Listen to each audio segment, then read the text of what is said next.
Olá, amigos do Ortodontia Contemporânea. Quem fala aqui é o Marlos Loyola e, juntamente com o Wendel Shibazaki, iremos compartilhar uma parte das nossas aulas com vocês via TV Ortodontia.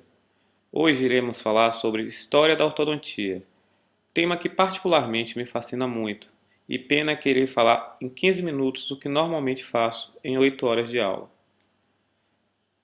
Um dos primeiros achados na ortodontia foi justamente essa mandíbula de um ancião grego, datada de 300 anos antes de Cristo, ao qual os incisivos inferiores estavam esplintados por fios de amarrilhos em ouro, incisivos esses que deslocaram em função da progressão de uma doença periodontal. Então esses povos usavam esse artifício justamente para realinhar esses dentes e preservar esses dentes no arco dentário por muito mais tempo.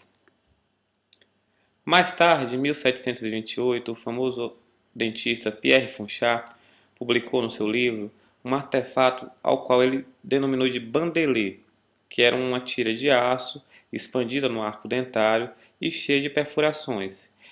Através dessas perfurações eram introduzidos amarrilhos e esses amarrilhos serviam para tracionar ou alinhar esses dentes dentro de uma concepção de um arranjo espacial agradável, através de uma expansão do arco dentário. Em 1875 é publicado um dos primeiros tratados em ortodontia, bem amplo, pelo Norman Kingsley, na Dental Cosmos, como vocês veem aí à esquerda. Nesse tratado, ele traça parâmetros para diagnóstico ortodôntico, tem toda uma parte voltada para a etiologia das más oclusões, inclusive institui protocolos de tratamento para essas más oclusões. Para vocês terem ideia, o Kingsley ele introduziu definitivamente a força extrabucal aplicada no arco superior. Foi também o primeiro ortodontista a construir o histórico plano inclinado, utilizado até os dias de hoje, e desenvolveu aparelhos removíveis confeccionados em vulcanite. Como vocês veem no canto inferior direito, os aparelhos eram em ouro, todos elaborados, mas muitas vezes desconfortáveis para os pacientes. Já o vulcanite, como vocês veem à esquerda, era um material borrachoide, super agradável de se utilizar. Posteriormente, o vulcanite deu lugar ao acrílico, como é utilizado até os dias de hoje. Aqui um artigo dele descrevendo a utilização do extrabucal.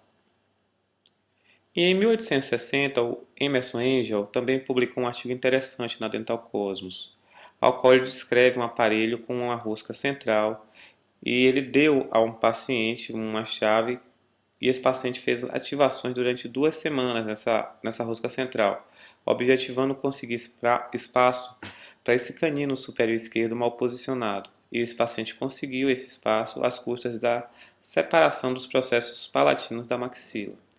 Esse processo, posteriormente em 1940, foi aperfeiçoado pelo professor Andrew Haase e todos conhecem com o nome de disjunção rápida da maxila. O Farrar, em um artigo publicado em 1876, advogou limites específicos para a circulação dos dentes e, ao fazer isso, lançou bases científicas na ortodontia. Até então, a ortodontia era muito mais voltada à mecânica ortodôntica, à construção de aparelhos, e o Farrar descreveu biologicamente o movimento dentário dentro do alvéolo. Muitos dos seus conceitos são utilizados até hoje. Aqui a gente vê um exemplo de um movimento pendular, de um incisivo mal posicionado, os famosos movimentos de coroa e posteriormente movimentos de raiz com os devidos vetores de força, muito elaborado para a sua época. O Edward Engel nasceu em 1855 numa fazenda da Pensilvânia, onde veio se interessar bastante pelas máquinas agrícolas pesadas da época. Aqui a gente vê a fazenda onde ele nasceu e uma foto dele aos 23 anos de idade. Ingressou na Faculdade de Cirurgia Dentária na Pensilvânia em 1876, onde veio se formar em 1878. Posteriormente foi trabalhar como clínico geral em Minnesota, onde se interessou bastante pelo tratamento dos dentes mal posicionados. Em 1876 ele publica seu célebre artigo que era o tratamento das irregularidades dentárias, que culminou com a criação do seu livro, que foi reeditado 7 vezes e traduzido para vários idiomas. Esse é o livro do Engel, um livro que abordava a biomecânica ortodôntica, biologia do movimento dentário, inclusive protocolos voltados para pacientes que sofriam fraturas mandibulares. Em 1899, Engel publica seu clássico artigo na Dental Cosmos, A Classificação das Más Oclusões, classificação essa utilizada até os dias de hoje. E dentro desse artigo também, ele define a ortodontia como sendo a ciência voltada a tratar as más oclusões. Em 1900, o Engel é procurado por 4 alunos interessados em aprender ortodontia, ao qual ele aceita o pedido desses alunos e os treinam durante 3 semanas em seu consultório. E a partir daí o Engel cria sua escola de ortodontia, que tinha sua esposa Anna Hopkins como a secretária. Posteriormente, esses alunos foram se formando e criando uma sociedade de ortodontia para se ter estudos continuados. Essa sociedade, em 1901, virou Associação Americana de Ortodontia, associação essa que teve o Engel como o primeiro presidente, que existe até os dias de hoje. A Associação Americana de Ortodontia, para vocês terem ideia, é a mantenedora da American Journal Orthodontics, que é o periódico ortodôntico mais respeitado no mundo. Os aparelhos da época, até o Engel, eram feitos de forma bem elaborada, em ouro. O ortodontista tinha que ter uma noção de metalurgia bem precisa, tinha que ter uma grande habilidade manual. E vocês veem aí no canto superior esquerdo, por exemplo, um aparelho feito para fechar diastema, dentes abertos em leque.